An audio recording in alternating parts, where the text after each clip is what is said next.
Ibrahim Traoré is transforming Africa into the next global powerhouse, just like China. In a bold and visionary move, Captain Ibrahim Traoré, the revolutionary leader of Burkina Faso, is implementing a sweeping strategy to position Africa as the next global superpower. Drawing comparisons to China's economic rise, Traoré is spearheading projects that aim to revolutionize infrastructure, boost industrial growth, and reclaim Africa's natural wealth. This video uncovers how Traoré's leadership is sparking a Pan-African economic revolution, one that's challenging Western dominance and redefining Africa's role on the global stage. What you'll learn in this video: how Ibrahim Traoré's policies mirror China's development model, key economic and industrial projects, transforming Burkina Faso and beyond, why African youth are rallying behind this bold new vision, the growing Pan-African movement for self-sufficiency and unity, how the West is reacting to Africa's sudden shift in global influence. This isn't just about Burkina Faso. This is about the future of an entire continent. Millions are calling this the beginning of a new African century, powered by leaders who are choosing sovereignty over submission. Join the conversation. Do you think Traoré can truly make Africa the next global powerhouse? Like, comment, subscribe, share to support independent African voices. How Ibrahim Traoré's policies mirror China's development model. Captain Ibrahim Traoré, who assumed power in Burkina Faso following a coup in September 2022, has implemented policies that reflect core principles of China's development model, particularly its emphasis on state-led growth, resource nationalism, and economic self-reliance. China's rise as a global economic power since the late 20th century provides a framework that Traoré appears to emulate, tailored to Burkina Faso's context. Key parallels include resource nationalism. China has historically controlled critical resources, such as rare earth minerals, to ensure domestic economic benefits. Similarly, Traoré has prioritized Burkina Faso's gold sector, one of the country's largest revenue sources. In November 2023, Burkina Faso opened its first gold refinery, capable of processing 400 kilograms daily, to add value locally rather than exporting raw ore. The suspension of export permits for small-scale gold miners in February 2024 further ensures that gold profits remain in the country, curbing smuggling and tax evasion. This mirrors China's strategy of processing raw materials domestically to maximize economic gains. Rejection of Western financial dependency. China's development avoided over-reliance on Western-dominated institutions like the IMF and World Bank, instead fostering partnerships with non-Western nations. Traoré has similarly rejected IMF loans, criticizing their conditionalities as neo-colonial. Instead, he has pursued alliances with Russia, e.g., nuclear energy cooperation with Rosatom, China, e.g., infrastructure and trade agreements, and Turkey. This shift aligns with China's approach of diversifying economic partnerships to maintain sovereignty, state-driven industrialization. China's economic miracle relied on state-owned enterprises and targeted industrial policies to build manufacturing capacity. Traoré has initiated projects like the Sisinab SA cement plant and a tomato processing factory to reduce reliance on imported goods. These efforts aim to create jobs and add value to local resources, much like China's early investments in domestic industries such as steel and electronics. Infrastructure as a growth catalyst. China's Belt and Road Initiative underscores the role of infrastructure in economic development. In Burkina Faso, Traoré's administration has prioritized projects like the Ouagadougou-Goudomp Airport and 1,000-unit housing developments. These initiatives aim to improve connectivity and living standards, reflecting China's belief that infrastructure drives long-term growth. Cultural and ideological cohesion. China's development has been underpinned by a strong national narrative promoting unity and cultural pride.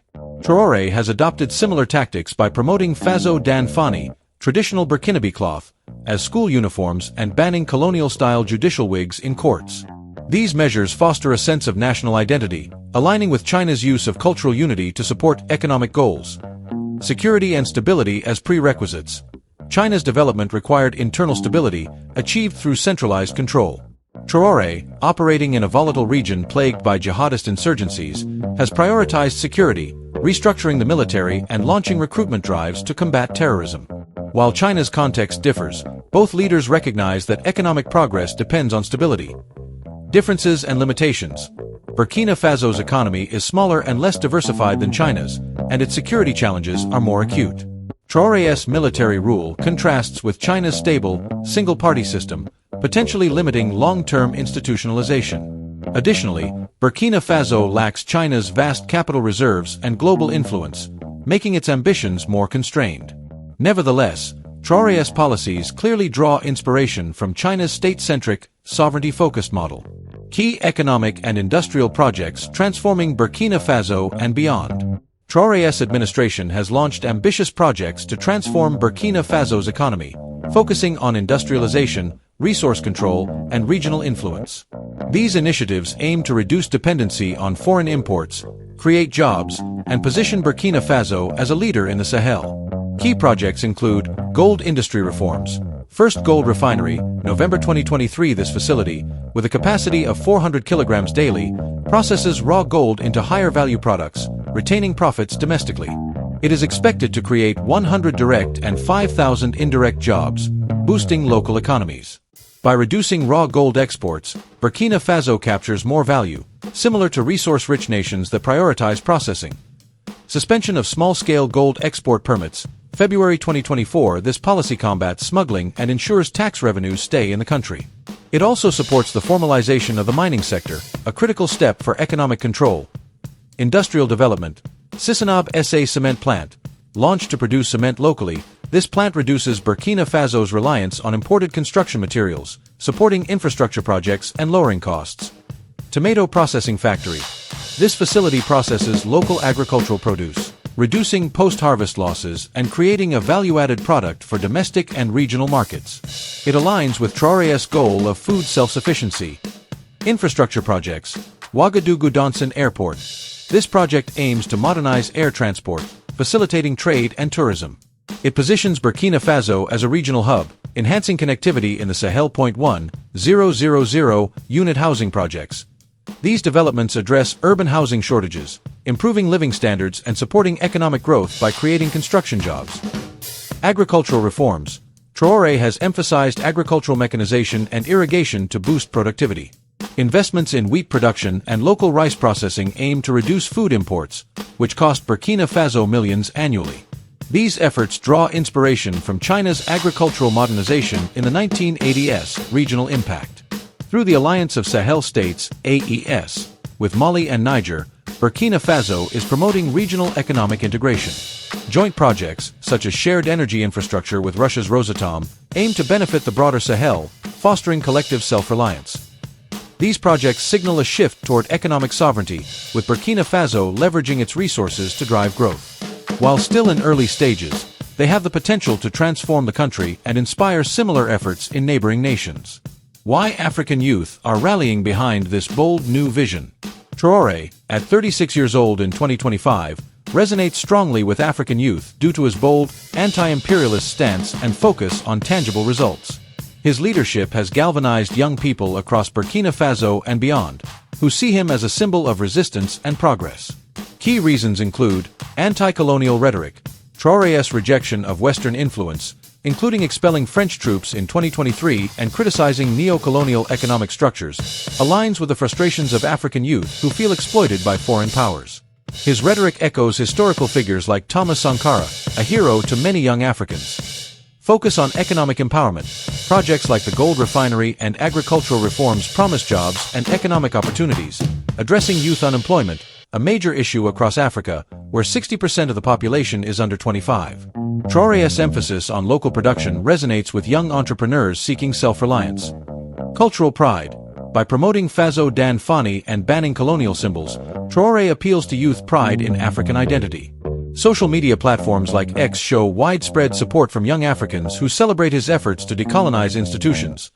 Security and stability. Traoré's military reforms, including recruiting 50,000 volunteers to fight jihadist insurgencies, appeal to youth who seek safety and stability.